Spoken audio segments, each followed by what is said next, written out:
नेता के जो मिनिस्ट्री है फूड प्रोसेसिंग, हमारी रोहतास की धरती विक्रमगंज में मैदान में सभा होना है। वो सभा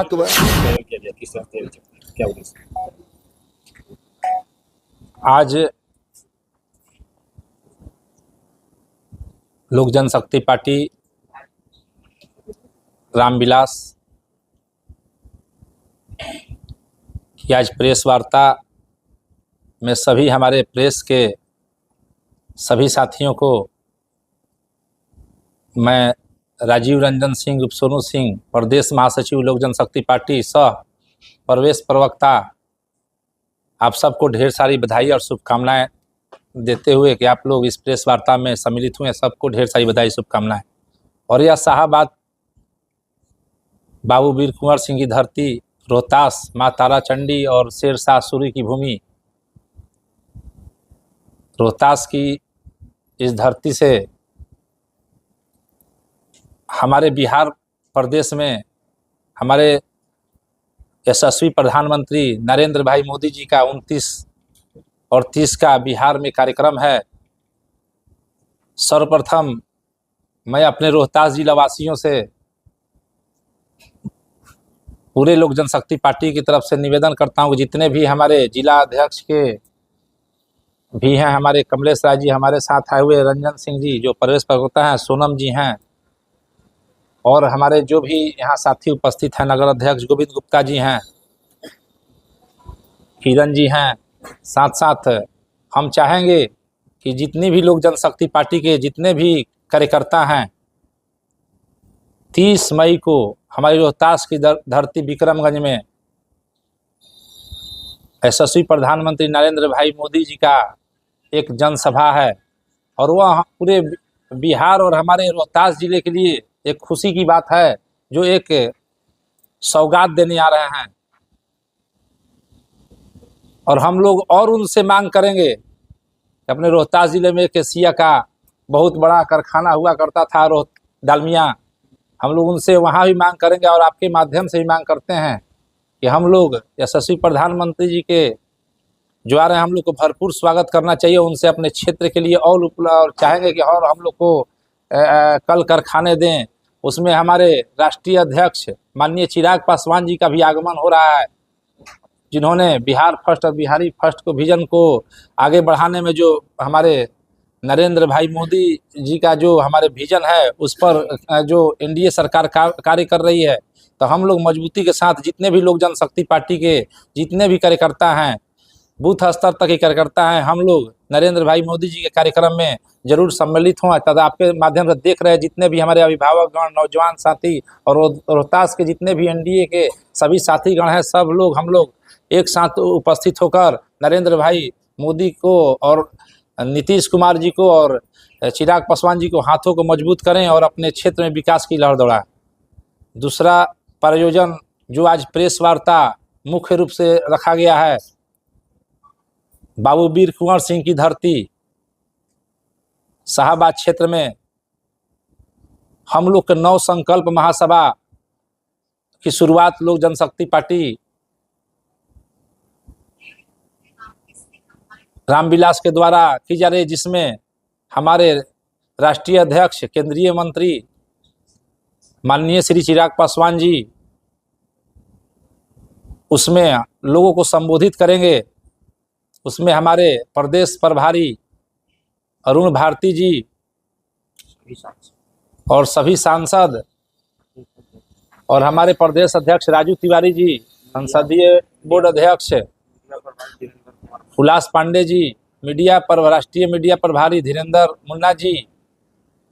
के साथ साथ सभी हमारे वरिष्ठ जो लोजपा के साथी हैं, सब उस मंच पर उपस्थित रहेंगे। तो शाहबाद की धरती से यह एक आगाज है लोक जनशक्ति पार्टी रामविलास का, उसमें रोहतास एक अहम भूमिका बराबर निभाता आ रहा है। और नव संकल्प यात्रा में हम अपने सभी रोहतास जिला के साथियों और जितने भी हमारे नेता को मानने वाले सभी अभिभावकगण, नौजवान साथी, माताएं, बहनों को मैं निवेदन करूंगा कि आप आरा रमना मैदान में 8 जून को दिन 11 बजे सभी लोग सम्मिलित हों और एक जो हमारे नेता के बिहार फर्स्ट और बिहारी फर्स्ट का जो विजन लेके चले हैं, तो हम लोग शाहाबाद की धरती से जो यशस्वी प्रधानमंत्री के नेतृत्व में जो एनडीए की सरकार चल रही है, हम लोग आगे आने वाले 2025 जो चुनाव है उसका एक आगाज हमारे शाहाबाद की धरती से होगा। और हम लोग चाहेंगे कि यहाँ शाहाबाद की धरती एक विकसित बिहार को आगे बढ़ाने में एक महत्वपूर्ण भूमिका निभाएगी। इसी के साथ आप सब साथियों को हम लोग यही कहेंगे कि आपके माध्यम से सभी साथ वहाँ उपस्थित होकर इस जनसभा को सम्मिलित करें। आप मेरे से पूछ सकते हैं सवाल, आप बाकी मेरे से पूछ सकते हैं सवाल। कोई सोमन जी से प्रधानमंत्री वो पूरे देश के हैं, जो महागठबंधन के साथी हैं, जो उनके चाहने वाले हैं उनके भी प्रधानमंत्री हैं, और जो एनडीए को चाहने वाले लोग हैं उनका भी प्रधानमंत्री है। इसको इस नजरिए से देखा जाए कि प्रधानमंत्री बिहार की धरती पर आते हैं तो निश्चित रूप से यहाँ कुछ न कुछ बिहार को देकर ही जाते हैं, और बिहार को जब देकर जाते हैं वो भी सम्मान के साथ देके जाते हैं। आपने देखा होगा कि पिछले बजट में 58,900 करोड़ रुपए की सौगात जो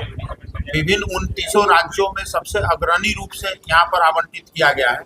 उसके बाद हमारे नेता के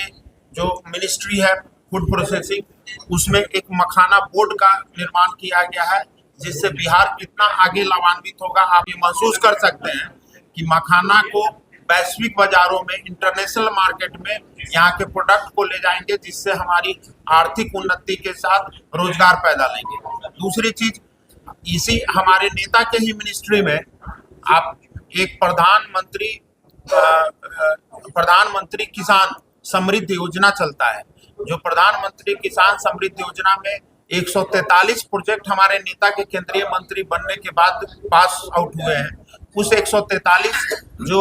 प्रोजेक्ट था उससे लगभग 20 लाख लोगों को फायदा हुआ है, 20 लाख किसानों को फायदा हुआ है, जिसमें लगभग 4 लाख महिलाओं को रोजगार मिला है। तो ये जो सारी चीजें हैं इसको देखने की जरूरत है। आप देखे होंगे कि यशस्वी प्रधानमंत्री जी के कुशल नेतृत्व का ही नतीजा है जो पूरे विश्व में इकोनॉमी चौथे नंबर पर आ गया। विपक्ष एक और सवाल कर रहा है कि बिहार में पलायन और बेरोजगारी को दूर करने के लिए सरकार ने अभी तक क्या कार्य किया है, खासकर रोहतास जिला में। आज देखिए, ये रोहतास जिला का ही प्रॉब्लम नहीं है। आप देखे होंगे विभिन्न मंचों से हमारे नेता इस बात के हिमायती रहे हैं कि बिहार से पलायन कब रुकेगा। बिहार से हो रहे पलायन के वजह ही हमारे नेता को राजनीति में आना होगा। हमारे नेता इस बात को अक्सर कहते रहे हैं कि पलायन सिर्फ नौकरी के लिए नहीं हो रही है, पलायन शिक्षा के लिए भी हो रही है, पलायन स्वास्थ्य के लिए भी हो रहा है, और रोजगार के लिए तो बहुत पहले से हो रहा था। तो ये सारी दिशाओं में काम चल रहा है और निश्चित रूप से इसका आने वाले समय में फायदा मिलेगा। अब विभिन्न जो प्रधानमंत्री जी की योजनाएं हैं उस योजनाओं को आप देखेंगे, मुद्रा योजना है या जो विश्वकर्मा योजना है, इस तरह की योजनाओं पर जब आप ध्यान देंगे तो युवाओं को स्वावलंबी बनाने की ओर एक बढ़ता हुआ कदम जरूर। लेकिन चूंकि ये समस्या बहुत पुरानी है और निश्चित रूप से ये इतनी ज्यादा जकड़ लिया है ये इकोनॉमी में कि इसको ठीक करने में वक्त लगेगा, और उसमें प्रयासरत है हमारे नेता और प्रधानमंत्री।